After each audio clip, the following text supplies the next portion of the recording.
De todos os milagres grandiosos de Jesus, de todas as suas palavras poderosas e de todos os momentos épicos registrados nos evangelhos, um dos mais profundos e talvez um dos mais negligenciados é também o mais curto. Apenas 2 palavras. O menor versículo da Bíblia inteira. Jesus chorou.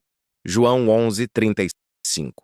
Em apenas 2 palavras, o Evangelho de João nos revela um paradoxo que tem intrigado teólogos e confortado corações por milênios. Como o Filho de Deus, que em breve ressuscitaria o morto, poderia se derreter em lágrimas diante de um túmulo.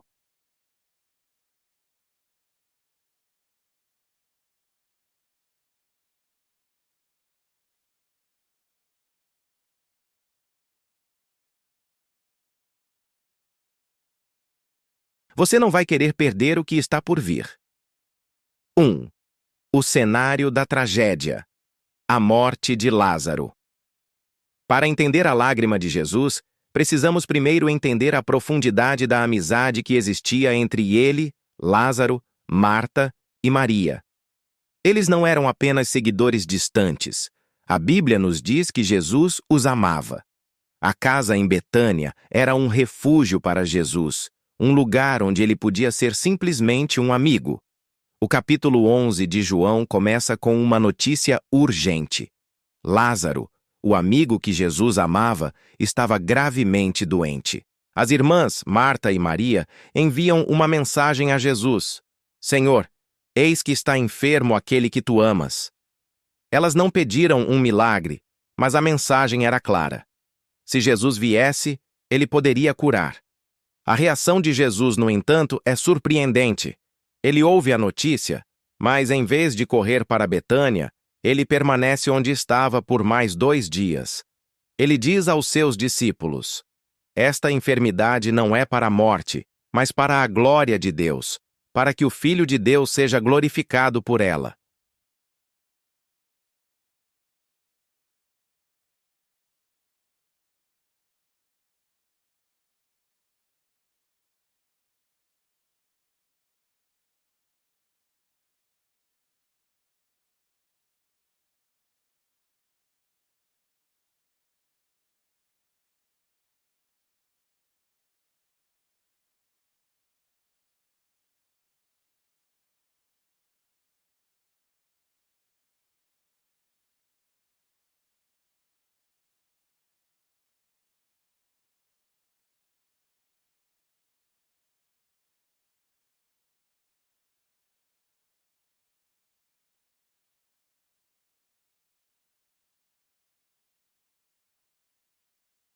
Vendo a Jesus chorar, e bem assim os judeus que a acompanhavam, comoveu-se em espírito e perturbou-se.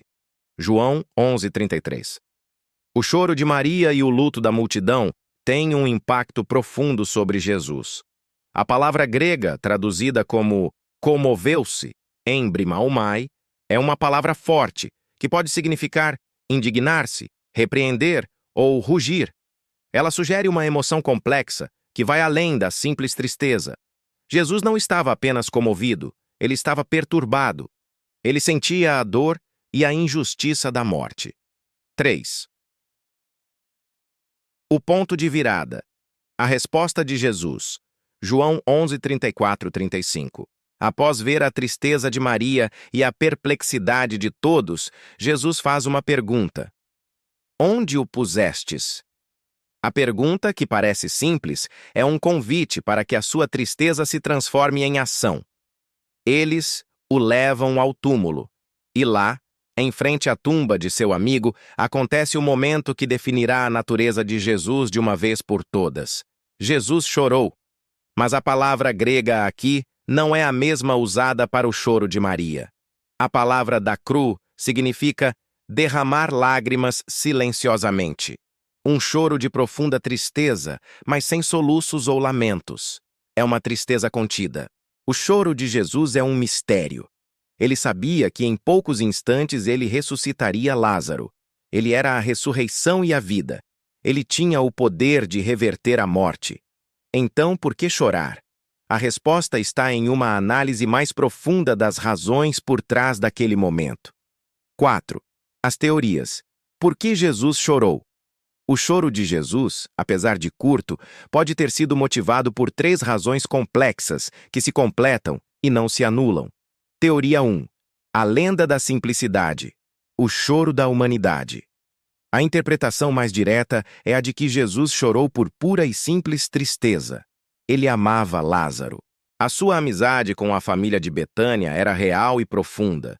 Jesus era 100% homem. Ele sentia dor, tristeza e luto. O choro é a prova de que ele não era um robô, um ser divino distante das nossas emoções.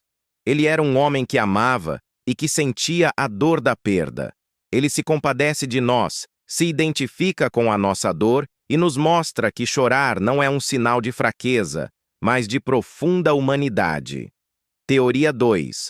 A repreensão pela falta de fé. O choro da desilusão divina.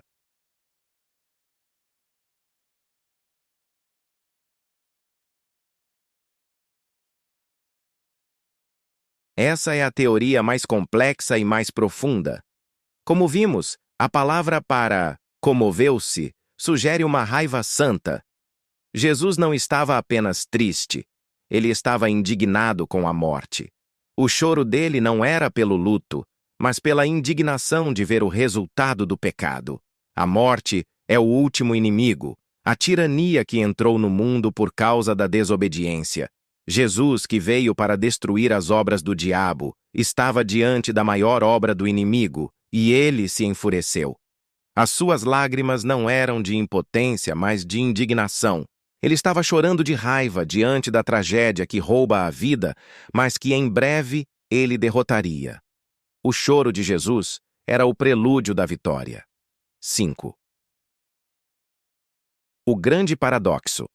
A humanidade e a divindade em harmonia. A beleza do Evangelho de João, em seu breve versículo, é que todas essas teorias podem estar certas. O choro de Jesus é o ponto de encontro perfeito entre a sua humanidade e a sua divindade. Jesus era 100% homem. Ele sentiu a dor da perda de um amigo. Ele chorou com aqueles que choravam. Ele não é um Deus distante, que não entende o nosso sofrimento. Ele é o Deus que se compadece e que compartilha da nossa dor. Jesus era 100% Deus. Ele sabia que em poucos instantes ele ressuscitaria Lázaro. As suas lágrimas não eram de desesperança, mas de um amor tão profundo que o levou a se indignar com o poder da morte. Ele chorou sabendo que ele mesmo, em breve, enfrentaria a morte em sua forma mais cruel para nos dar a vitória. O milagre de Lázaro nos mostra que Jesus não está indiferente à nossa dor. Ele está conosco em cada momento de luto e de sofrimento.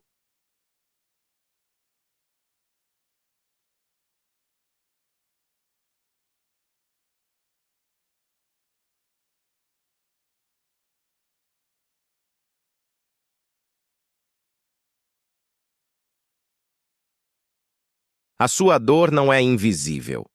Aquele que chora conosco é o mesmo que tem o poder de nos tirar do túmulo. O túmulo de Lázaro estava selado, mas a lágrima de Jesus já havia desvendado o mistério. E o seu choro é o som da nossa esperança. Ele chora por amor e age com poder. Você está pronto para entregar o seu luto a ele?